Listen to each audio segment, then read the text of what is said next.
Hello, I'm Weijia Jiang in Washington. A federal grand jury has voted to indict former President Trump in the January 6th investigation.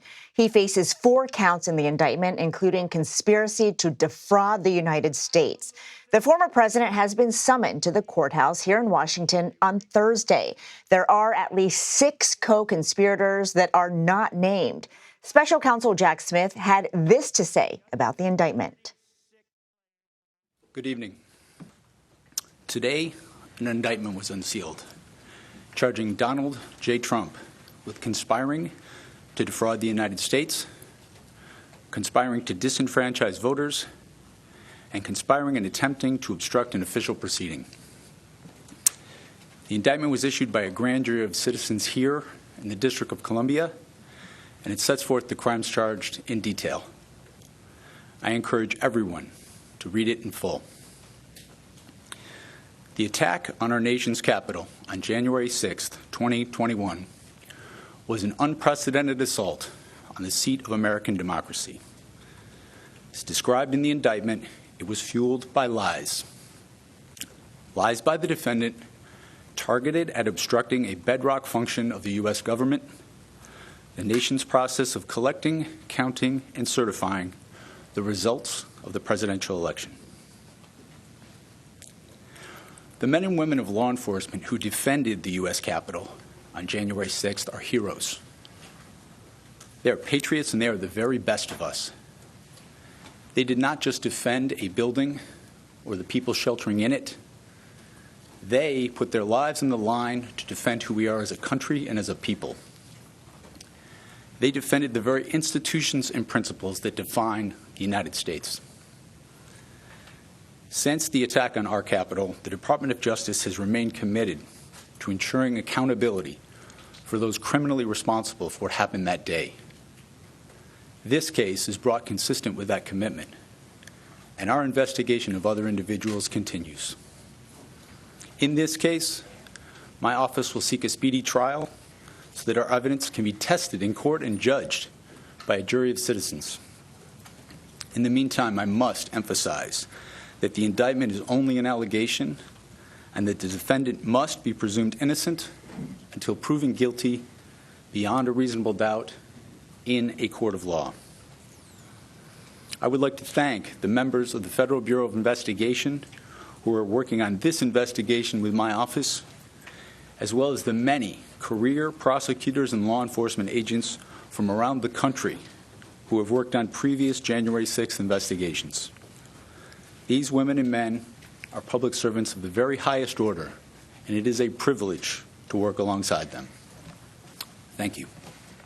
For more on this, Graham Cates and Jessica Levinson join us now. Graham is a CBS News investigative reporter, and Jessica is a CBS News legal contributor. Jessica, I want to start with you. I know that you've probably been leafing through these 45 pages along with the rest of us. What did these counts tell you about the potential evidence that Jack Smith has now collected against Donald Trump? It tells me that it's strong and that there is a lot of it. So what we see here in the 4 counts is really a methodically laid out indictment that talks about a scheme to defraud the United States, to try and stop the counting of the Electoral College votes, and to try and cheat people essentially out of an honest counting of their vote. I think it's interesting here that the special prosecutor did not decide to go ahead with the insurrection claim, because that can be difficult to prove, and there can be some First Amendment issues, some First Amendment defenses there. Instead, I think the way the indictment reads is that the special prosecutor absolutely will rely on the idea that the former president tried to incite an insurrection, but that he's in fact charged crimes that relate to doing that in order to, again, try and invalidate the election, which defrauds the U.S. of their honest votes, defrauds the voters of their honest votes, and defrauds the government of their ability to count the votes and their ability to have a free and fair election.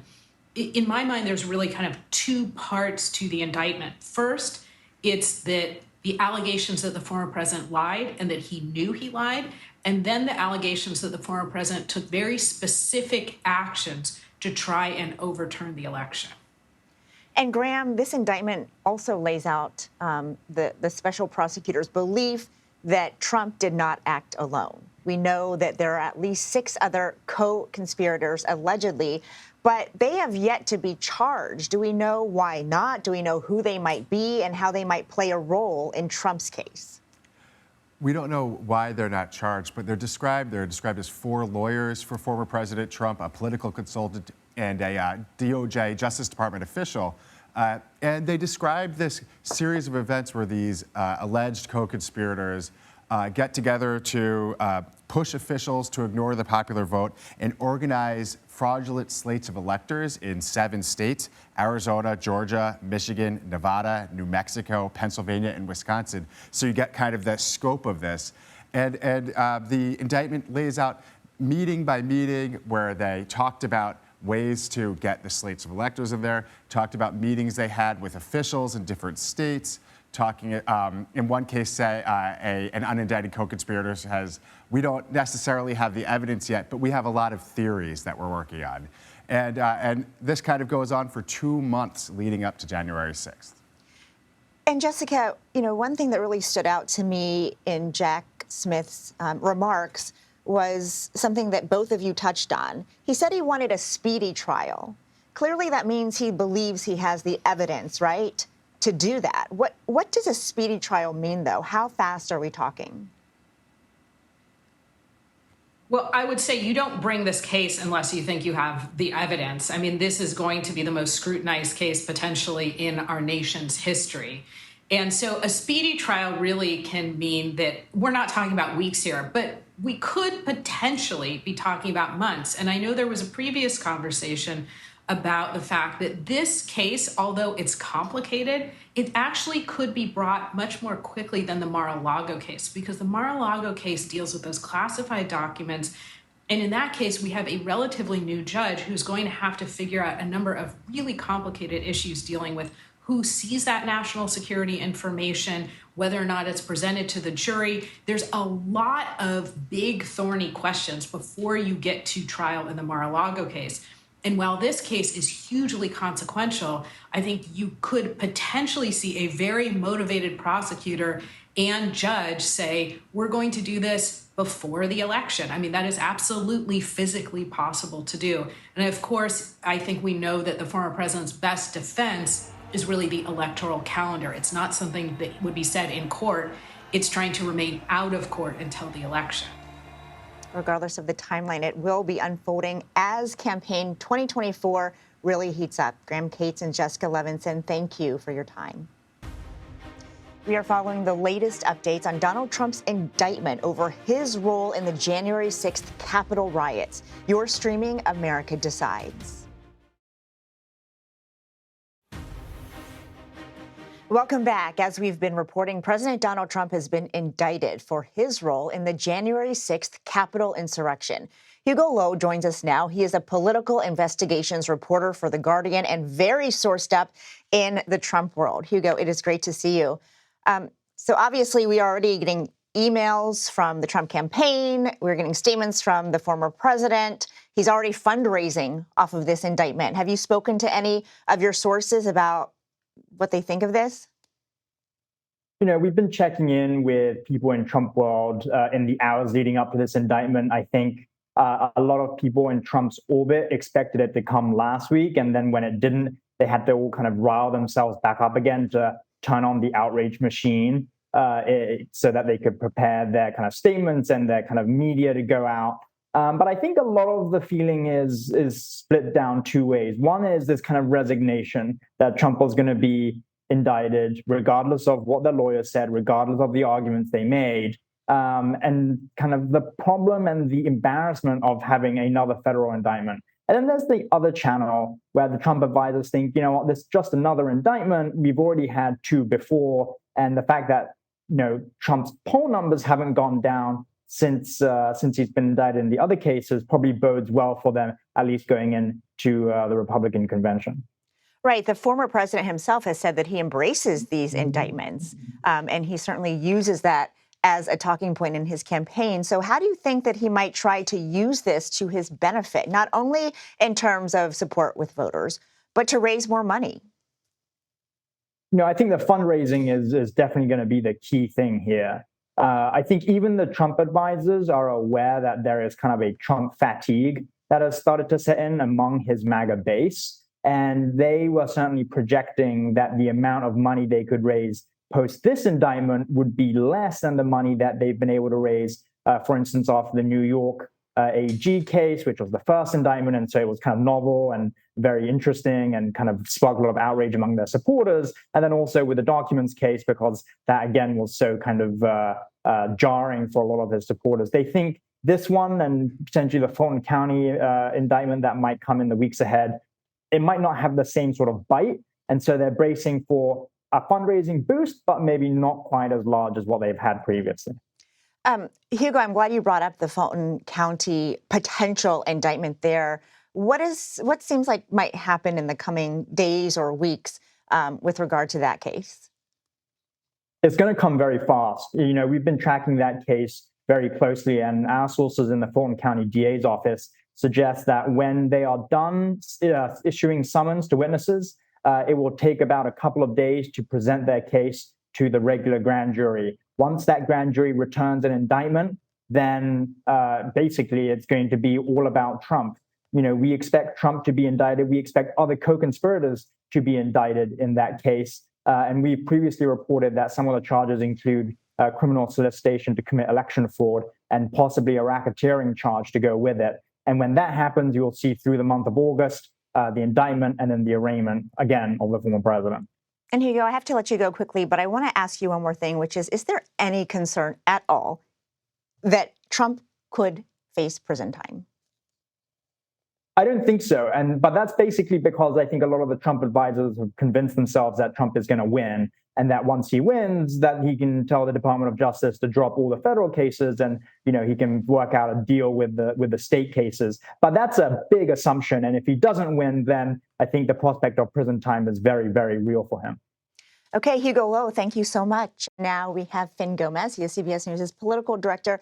Finn, this is another indictment. This is unprecedented.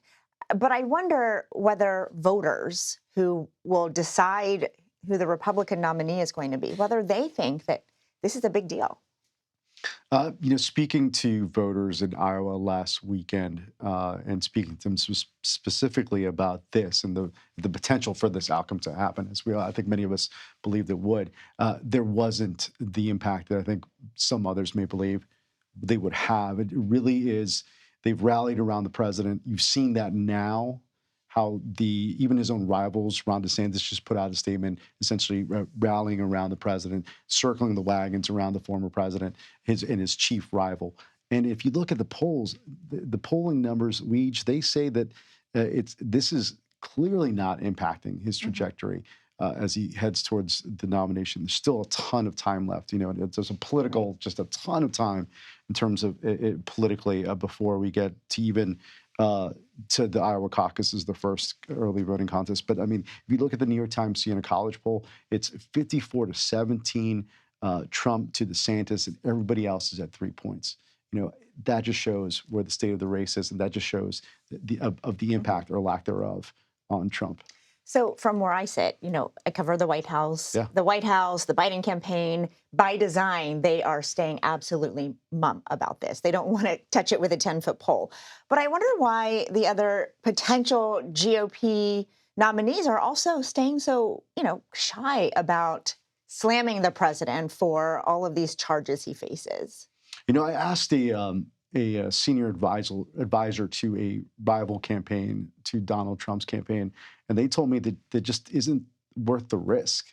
They've tested it out themselves. They see that the reaction from your base voter in these early primary states is that they are supportive of the president, and they buy into the argument by the former president and his campaign that this is quote a witch hunt, that this is a politically motivated, and you hear that. You even hear from Mike Pence, who's listed in this indictment. It's surprising to some, but again, if you go and listen to these voters and talk to them directly, it just doesn't impact them. Well, I'm glad you brought up Mike Pence because in this indictment, he is all over it. And he seems to be a key witness who took extremely close notes about his interactions with President Trump. But how do you think the fact that he is also running for president against Trump might complicate the indictment as well as his own campaign? It's unprecedented, Weege. I mean, it really is. I mean, he is listed here. He's writing, Jack Smith, in this report, it talks about his contemporaneous notes that he took in these discussions with the former president. And at one point when he pushed back against then President Trump about trying to overturn the election, he essentially says, Trump told Pence, "You're too honest."